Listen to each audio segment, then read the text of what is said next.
Olá pessoal, sejam bem-vindos de volta ao canal e hoje mais uma vez vamos abrir a caixa de Pandora e na verdade acho que hoje nós vamos abrir a caixa preta do acidente aéreo de Guarulhos que aconteceu no dia 17 de julho de 2007 com o voo 3054 da TAM.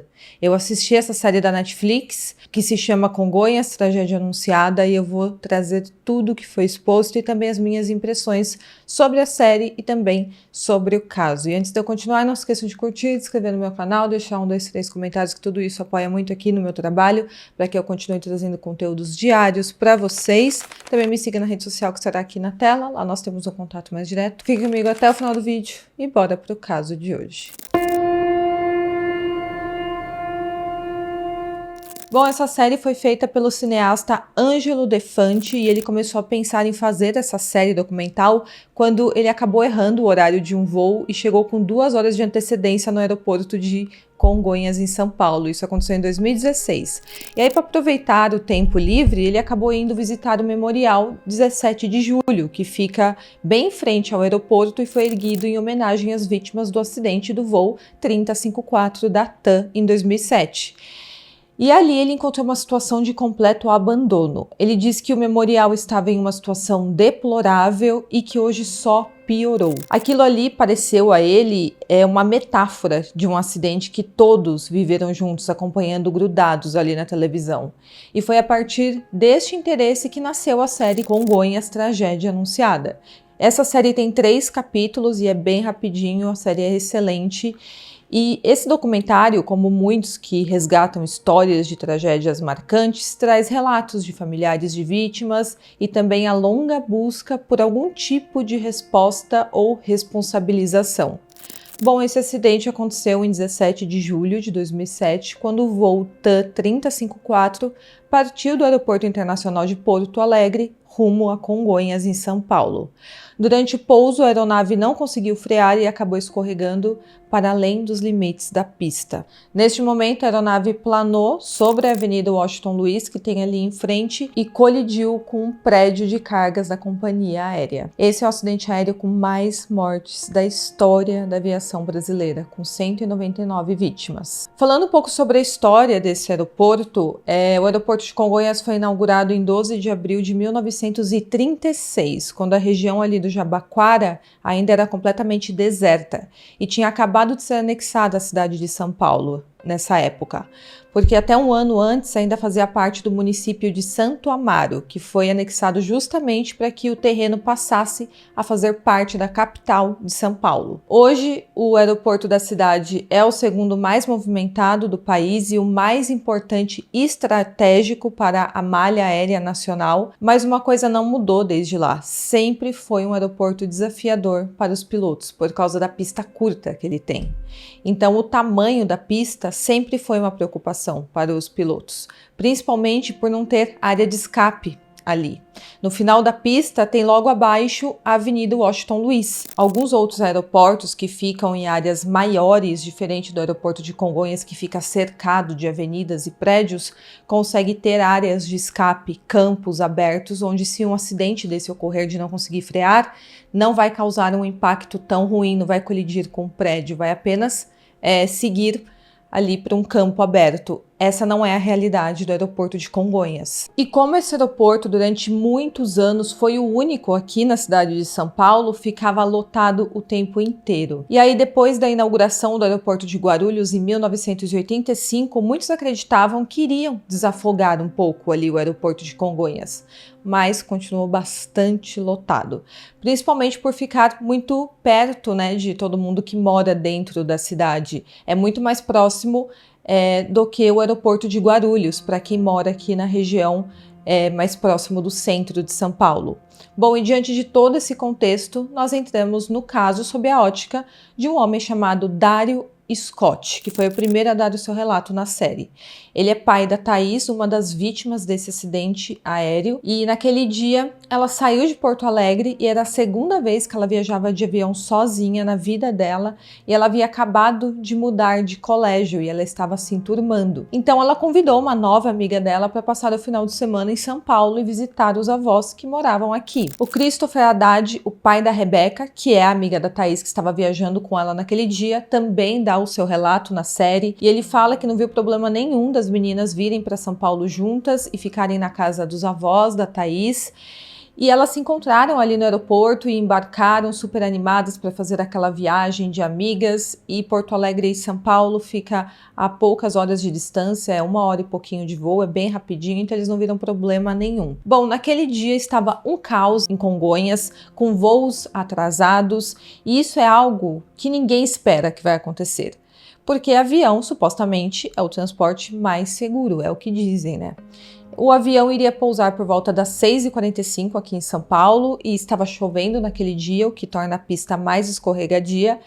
E ali, bem em frente, ao final da pista, do outro lado da rua, tinha o prédio de cargas da TAM. E as pessoas que trabalhavam ali já estavam acostumadas a ouvir os pousos e também as decolagens.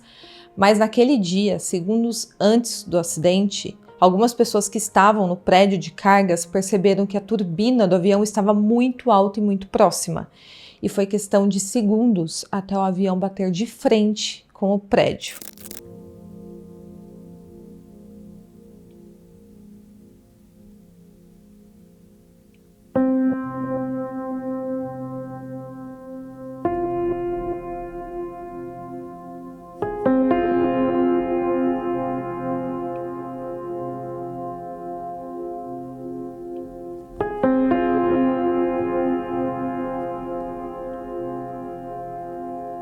A explosão aconteceu e ali havia acabado de acontecer um dos maiores acidentes aéreos do Brasil. No prédio de cargas tinha 50 funcionários e alguns estavam se preparando para ir embora, e após o acidente e o incêndio ter início, alguns tentaram pular do prédio pela janela.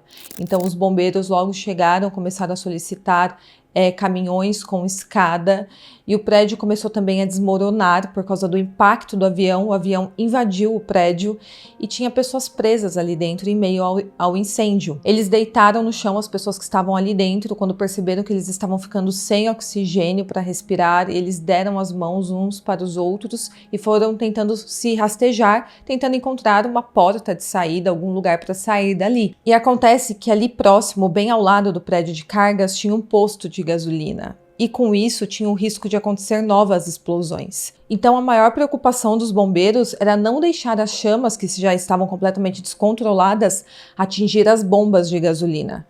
Mas os bombeiros sabiam que não seria fácil conter aquele incêndio, e de fato não foi, demorou dias. Enquanto isso, dentro do prédio, um rapaz que estava ali trabalhando e foi vítima aí desse acidente de alguma forma, teve uma presença de espírito naquele momento. E ele falou o seguinte: eu não vou morrer aqui, eu não vou morrer trabalhando. Ele então se levantou em meio à fumaça que estava ali dentro do prédio, ele pegou uma cadeira e quebrou 2 janelas. Aquilo deu algum ar para eles respirarem. Nessa altura tinha 2 homens ali tentando se salvar, mas também vinha muita fumaça de fora e vinha de dentro do prédio também, porque o acidente foi terrível, né? O avião ficou dentro do prédio, o prédio pegando fogo, o avião pegando fogo.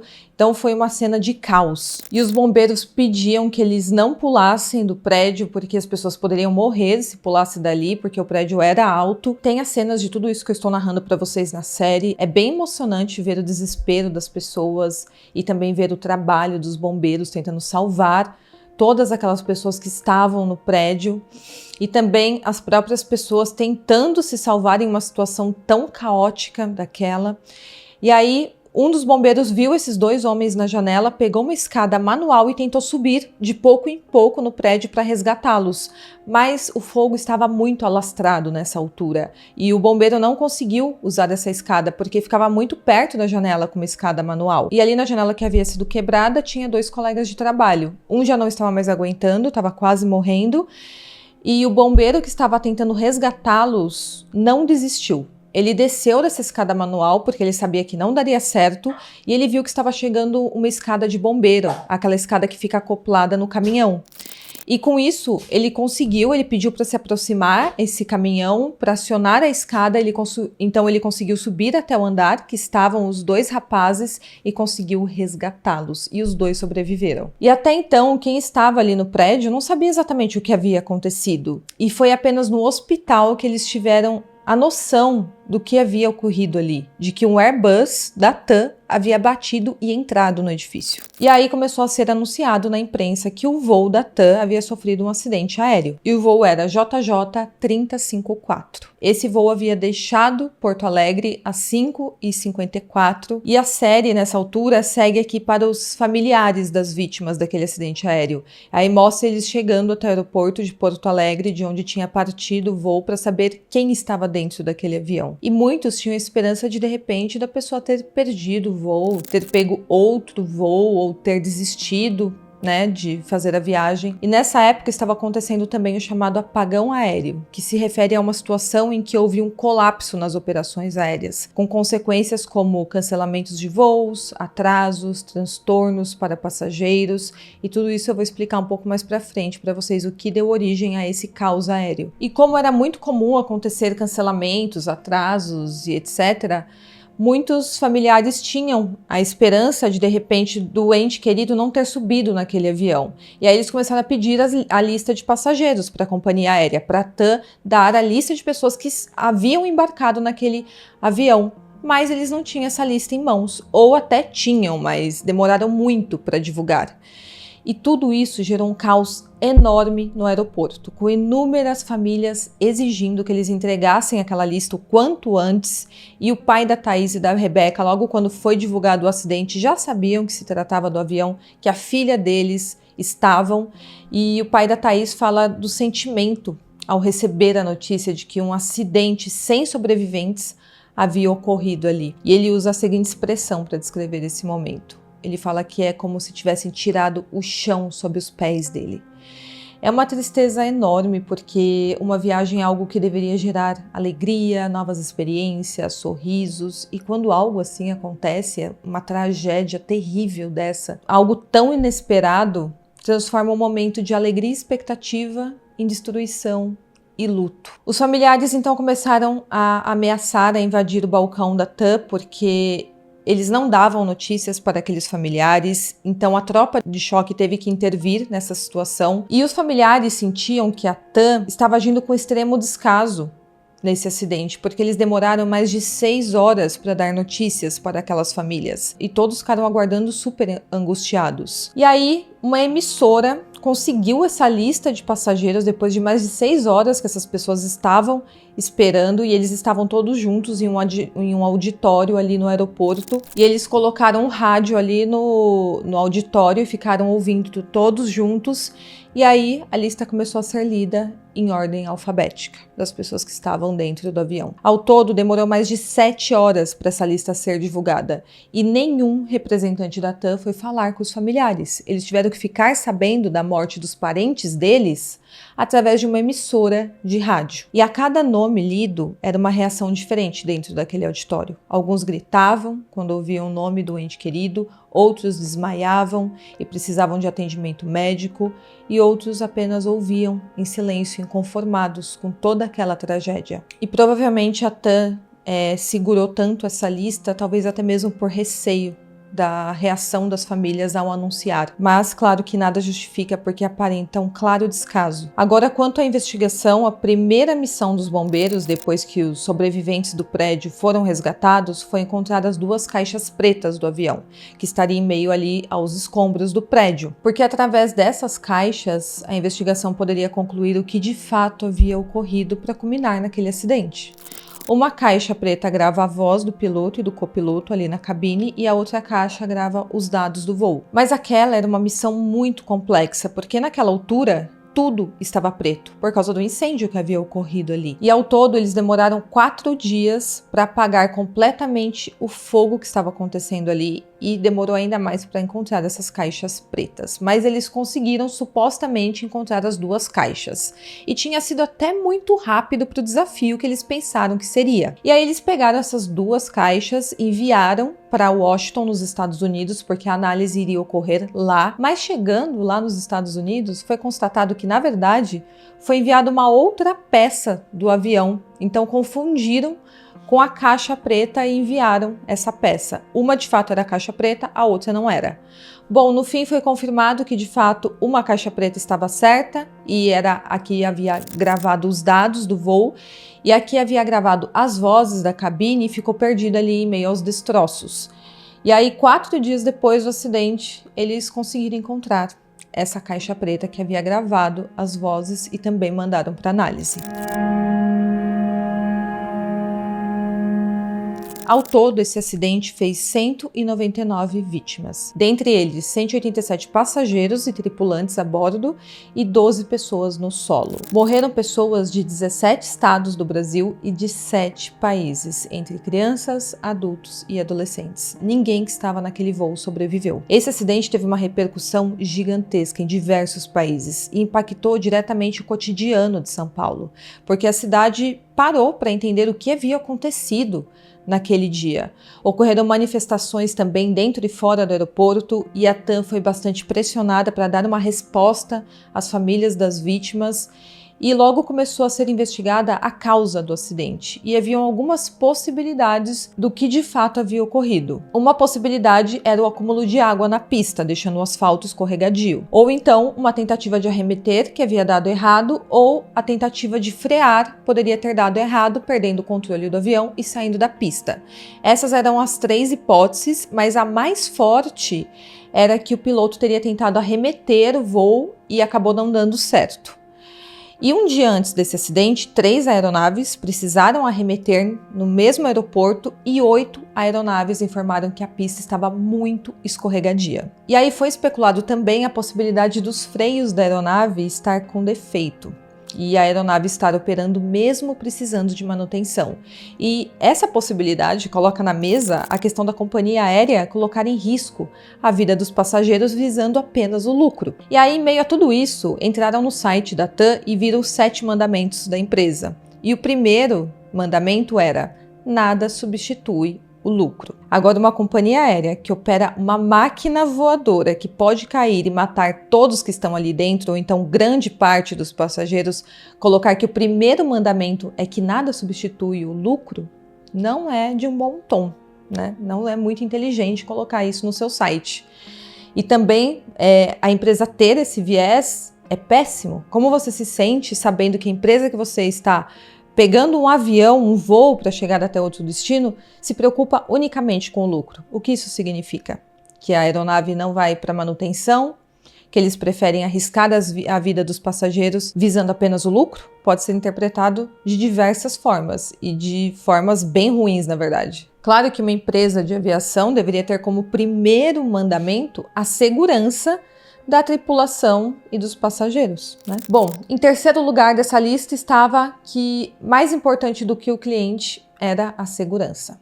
Essa frase é bem estranha, parece que não faz muito sentido, porque a segurança é para o cliente, supostamente. Então, como que a segurança é mais importante que o cliente, se a segurança é para o cliente? Bom, quem escreveu essa lista deve ter sido demitido depois que tudo veio à tona na mídia. E, além disso, a forma como o presidente da TAM lidou com toda essa situação, buscando um distanciamento das famílias, porque ele ficou com receio das famílias, apenas piorou toda essa situação que já era bastante caótica. As famílias perceberam que a TAM estava muito mais preocupada com a própria imagem do que com as famílias enlutadas. E, além disso, os corpos ainda não haviam sido identificados e os familiares estavam cobrando e faziam manifestações para tentar acelerar esse processo. Eles queriam logo ter como enterrar, né, essas pessoas que haviam morrido naquele acidente aéreo. E esse processo é extremamente desgastante para a família, porque eles tinham que levar o máximo de informações possíveis ali no ML para facilitar a identificação, porque as pessoas haviam sido carbonizadas dentro daquele avião. E cada corpo era identificado de uma forma, alguns por impressão digital, alguns por arcada dentária e outros apenas por DNA. E todo esse processo demorou muito, e isso também deixou os familiares muito mais aflitos do que eles já estavam. Eles achavam que não iriam conseguir enterrar o parente que havia falecido no acidente aéreo. E os familiares, inclusive, não acreditavam que os legistas estavam trabalhando nisso. Eles achavam que realmente os legistas estavam fazendo corpo mole na identificação dos corpos e por isso estava demorando tanto. Então, os familiares começaram a pedir para cessar o IML para ver se de fato eles estavam trabalhando ali na identificação dos corpos. E foi uma briga enorme para conseguir isso tudo. Tiveram reuniões com o governo do estado de São Paulo e com isso os familiares tiveram acesso à sala do IML. E as famílias entraram naquela sala cheia de corpos enquanto os legistas estavam trabalhando ali com bisturis na mão, né, com toda aquela cena. E um dos médicos legistas narra essa situação na série. Ele fala que os familiares entraram e os legistas pararam imediatamente, colocaram o bisturi sobre a mesa por respeito àquelas pessoas. E aí eles ficaram olhando para os familiares que ficaram completamente em prantos. Todo mundo começou a chorar de ver aqueles corpos expostos em cima das macas. Não seria maca, né? Na verdade, seriam as mesas ali onde ocorrem as identificações, enfim, os trabalhos do médico legista. Mas de alguma forma isso trouxe alívio para alguns pais, porque eles viram que realmente os legistas estavam trabalhando para identificar os corpos. Então, eles estavam focados nessa tarefa. E por que isso é tão importante para os familiares, né? Algumas pessoas questionam, você já sabe que a pessoa está morta, por que você está se preocupando com isso? Pessoal, isso faz parte do ritual de despedida. Nós somos seres que temos os nossos rituais. E os familiares precisavam disso para honrar aquele ente querido que partiu de forma tão inesperada. E também para que de alguma forma se encerrasse aquele ciclo. Sentir que aquilo de fato acabou e que agora terão que seguir em frente de alguma forma, se despedir daquele ente querido, encerrar aquele ciclo e conseguir seguir em frente. E o rito que eu estou falando é o rito do funeral, e por isso que é tão importante essa identificação dos corpos, para que haja dignidade da pessoa que morreu ali. E o Dário, pai da Thaís, que eu citei no início aqui do vídeo, fala que a filha praticamente foi cremada após o impacto do avião. Ela foi praticamente cremada ali enquanto o acidente, enquanto o incêndio ocorria. Porque o que ele recebeu do corpo da sua filha, ele fala que foi menor do que a carteirinha do colégio dela. Então, você imagina a carteirinha de um colégio desse tamanho. Foi menos que isso que ele recebeu do corpo da filha dela. E também uma das pessoas que dá o depoimento é um homem que perdeu a esposa e o filho de 1 ano e meio nesse acidente. Ele fala que a sensação que fica é que eles vão voltar um dia na vida dele. Às vezes ele acorda achando que a esposa e o filho vão chegar, vão bater na sua porta. E ele fala que sente isso até hoje. E é muito emocionante ver os relatos desses familiares. Vale a pena assistir a série. E a investigação descobriu que a questão da pista com chuva já era discutida desde 2004 para aquele aeroporto. Então essa era uma tragédia anunciada. Como a pista não tinha as ranhuras para escoar a água, fazia com que muitos aviões derrapassem na pista. Ranhura que eu falo é uns vãos que eles fazem na pista para que a água fique nesses vãos e o avião não tenha tanto contato assim com poças de água. Então Congonhas não tinha essas ranhuras na pista, e com isso muitos aviões acabavam derrapando e mesmo assim, mesmo sabendo desse problema, o aeroporto continuou operando. Quem era responsável pela reforma do aeroporto de Congonhas era a Infraero e eles não fizeram uma pista adequada para o pouso de avião. E além de tudo, a pista era curta e não tinha área de escape. A Infraero é uma estatal de esfera federal e na época o Lula era o presidente e a partir disso começou uma guerra política com troca de acusações, com a oposição aproveitando para tentar atacar a culpa um no outro. Enfim, isso é bem explicado ali na série, mas claro que eu não vou entrar numa questão política aqui, porque não é o foco. Bom, foi feita em uma matéria uma comparação de um avião que havia pousado alguns minutos antes na mesma pista e para percorrer um trecho após o pouso, ele demorou 15 segundos esse avião e deu tudo certo. Agora, o avião que sofreu o acidente, que veio logo em seguida, passou por esse mesmo trecho em 3 segundos. Então, muito mais rápido. E aí, a desconfiança era que havia ocorrido uma derrapagem ou então que o piloto não havia conseguido frear ou estava em uma velocidade muito alta. Mas, na verdade, existe uma máxima aqui na aviação que diz que um acidente aéreo nunca é causado por um único fator, e sim uma série de fatores que ocorrem em cadeia e colaboram com o resultado catastrófico aí de um acidente. O Lito, que tem aqui um canal no YouTube falando muito sobre acidentes aéreos, ele também fala que se um dos elos dessa corrente de erros for quebrado, pode evitar o acidente, senão o acidente acaba ocorrendo. Então o acidente aéreo ele nunca ocorre por um único fator. É uma cadeia de fatores que vão ocorrendo em sequência e os elos aqui não são quebrados e com isso o acidente ocorre. E aí, claro, começou a ser discutido muito a questão do aeroporto não ter as ranhuras na pista, que são conhecidas na verdade como grooving. Na série explica que a economia do país melhorou nessa época e com isso mais pessoas passaram a fazer viagens de avião e as companhias aéreas e os aeroportos não estavam preparados para essa demanda de pessoas, para esse fluxo tão grande de viagens. E com isso, inegavelmente, a qualidade do serviço diminuiu muito. Aí começou a ocorrer esse apagão aéreo, com filas enormes nos aeroportos, com voos cancelados. E em 2007, dentro desse contexto, ocorreu esse acidente aéreo. E 10 meses antes havia ocorrido também um outro acidente aéreo, onde 2 aviões colidiram no ar. E para piorar a situação, a ANAC condecorou alguns funcionários 3 dias depois do acidente aéreo da TAM. Não tinha como ter um time pior para entregar essas medalhas, né, para o pessoal da ANAC. Eles decidiram seguir com essa cerimônia de condecoração logo depois de uns maiores desastres aéreos do país. Nesse segundo episódio, a série traça uma rota que passa tanto pela dor dos familiares das vítimas, quanto pela investigação que engloba órgãos de regulamentação e também esse momento de caos instaurado nos aeroportos. E esse acidente ocorreu em meio a esse apagão aéreo que estava acontecendo, que foi uma intensa crise no setor instaurado pelo acidente da Gol, do voo 1907 em 2006, que aconteceu 10 meses antes do acidente de Congonhas. E aí, por falta de estrutura e planejamento, começaram a ocorrer atrasos sistemáticos nos voos, problemas na estrutura aeroportuária e até greve de controladores de voo. O Ministério Público chegou a pedir que fechasse o aeroporto de Congonhas após o acidente da TAM por causa das constantes derrapagens de aviões que ocorriam ali na pista.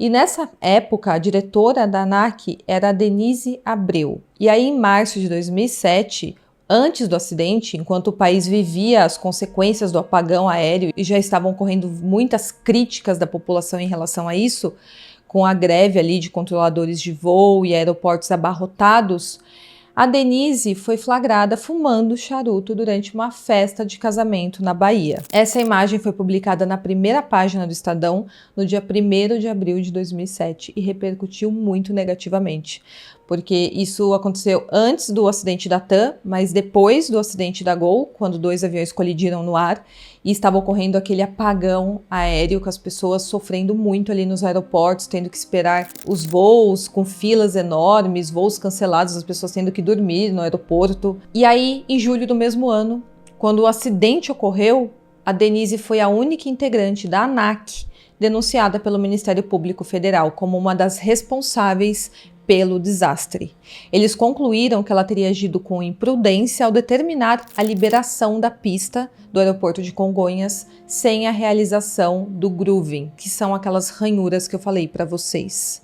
Os familiares a citavam como a culpada, ela até levou um tapa na cara de um dos familiares das vítimas e até o presidente da época, o Lula, fez críticas a ela. Diante de toda essa pressão, em agosto, ela pediu demissão do seu cargo. 5 meses antes do acidente, foi feita uma obra naquela pista, exatamente para fazer o grooving, mas acabou entrando em férias, parece que as obras atrasaram e aí tiveram que parar por causa das férias, e mesmo assim eles permitiram que os aviões continuassem pousando sem as ranhuras na pista, sem o grooving. E na mesma época do acidente, tiveram muitos dias de chuva. E no dia do acidente, poucas horas antes, a pista chegou a ser fechada por causa da chuva.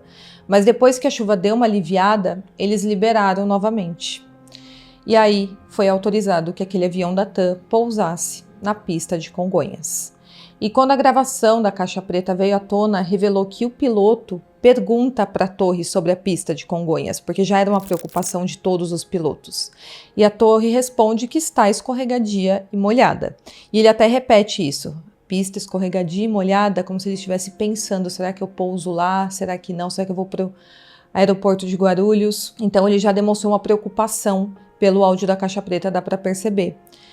Ele poderia ter desviado para Guarulhos, e essa decisão era única e exclusivamente dele, Mas como estava tendo todo esse caos aéreo que eu falei, as companhias aéreas pressionavam para que o piloto evitasse desviar o voo para outro aeroporto, porque acabava atrapalhando ali a programação dos próximos voos que aquele avião faria. Porque se estava programado para ele fazer um voo em Congonhas, aquele mesmo avião, se fosse desviado para Guarulhos, iria atrapalhar um pouco aqui a programação, iria gerar mais atrasos ali no aeroporto, que já estava um caos. Bom, naquele voo tinham 2 pilotos na cabine, não tinha um piloto e um copiloto, eram 2 pilotos, e isso também era fruto do caos aéreo. E cada um deles tinha horas de voo equivalente a 20 anos de profissão, então eram extremamente experientes. Há quem diga que não pode haver 2 pilotos numa cabine, e sim tem que ter um piloto e um copiloto, porque são funções distintas, mas há quem diga que isso não tem muito a ver, que pode sim ter 2 pilotos. O avião estava com muito combustível naquela noite, porque abastecer em Porto Alegre era mais barato do que abastecer em São Paulo, então o avião foi super abastecido em Porto Alegre antes do acidente, e por isso que o acidente foi ainda pior, por causa da quantidade de combustível que tinha naquele avião. Então a explosão, as chamas foram muito maiores. E no final do 3º episódio, finalmente explica o que de fato aconteceu de errado naquele voo, naquele acidente. Acontece que no momento da frenagem do avião, no momento em que ele pousa e começa a frear, o piloto deixou uma das alavancas no modo de acelerar e a outra no modo de frear. E na verdade, as duas tinham que estar no modo de frear, ou então uma poderia estar em ponto morto e a outra no modo de frear. Mas ela não poderia estar como acelerando, no modo de acelerar. E com a turbina do avião acelerando através de uma das alavancas, não tinha ninguém que poderia parar aquele avião. Eles não conseguiram frear, mesmo acionando todos os modos de freios possíveis, até os freios manuais que ficam ali nos pés dos pilotos. Eles não entenderam o que estava acontecendo, dá para ouvir como eles ficaram aflitos naquela situação, tentando agir rápido, mas eles não perceberam que a alavanca estava no modo de acelerar. E aí eles ficam ali perguntando o que está acontecendo, freia, freia, freia, mas nessa altura o avião já estava chegando no final da pista, e aí quando está chegando no final da pista, eles tentam virar a aeronave para continuar na pista, para tentar dar a volta e continuar do outro lado, e talvez arremeter do outro lado, mas nessa altura já estava muito na ponta da pista, então mesmo quando eles tentaram virar o avião, eles saíram da pista e foram direto para o prédio da TAM. Então, 11 meses depois do acidente, a causa desse acidente foi explicada e o erro foi o manejo dos manetes. Apesar disso, o procurador da República, Rodrigo de Grandes, denunciou em 2011 3 pessoas pela tragédia. O então diretor de segurança de voo da TAM, o Marco Aurélio dos Santos de Miranda, o então vice-presidente de operações aérea, o Alberto Fagerman, e a Denise Abreu, que na época era diretora da ANAC e também vice-presidente. Na série cita que ela é vice-presidente. Era vice-presidente, na verdade. Mas todos foram inocentados porque ficou concluído que o erro foi do piloto. A tragédia do voo 3054 da TAM, que deixou 199 mortos, ficou sem nenhuma pessoa condenada pelo acidente, porque ficou explicado ali que o erro acabou sendo o manejo dessa alavanca, né, que na verdade chama manete. Eu tô explicando aqui numa linguagem não técnica, nada técnica, porque eu não sou técnica, mas na série eles explicam perfeitamente como deveria estar a alavanca, como que ficou a alavanca, né, o manete no momento do acidente, e realmente uma ficou acelerando, a outra ficou freando, e nada iria parar aquele avião, sendo que uma das turbinas estava em modo de acelerar. Então ficou concluído que o erro, infelizmente, foi do piloto, que também perdeu sua vida nesse acidente. Mas os familiares das vítimas não concordam com isso, eles acham que a Denise tem alguma parcela de culpa porque aquela pista tinha que estar fechada. Mas existem culpados? Talvez exista. Os familiares dizem que se a pista estivesse fechada, como deveria estar por não estar adequada para operar, o acidente não teria ocorrido. E realmente nisso eles têm razão.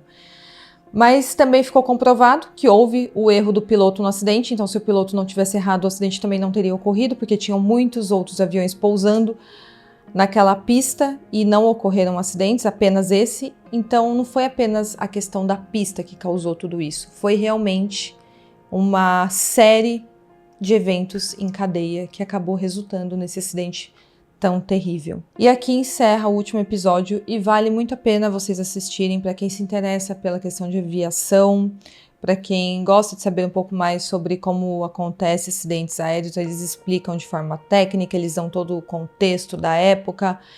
Uma série excelente, passa voando. Eu assisti os 3 episódios um seguido do outro, não são episódios muito longos. E aqui eu tentei trazer para vocês tudo o que é exposto, os principais pontos que foram expostos ali na série. Eu espero muito que vocês tenham gostado do vídeo. Deixa aqui nos comentários se você lembra dessa época. Eu lembro, eu estava assistindo televisão, se não me engano estava na época das Olimpíadas ali, estava tendo jogos, enfim, e aí parou tudo, né? Teve o plantão ali da Globo, e aí eles anunciaram esse acidente. Eu lembro que eu estava na sala com meu pai quando isso aconteceu. Deixa aqui nos comentários se você lembra, quando você ficou sabendo, onde você estava, qual foi o impacto para você. Bom, eu espero muito que vocês tenham gostado do vídeo e até o próximo caso.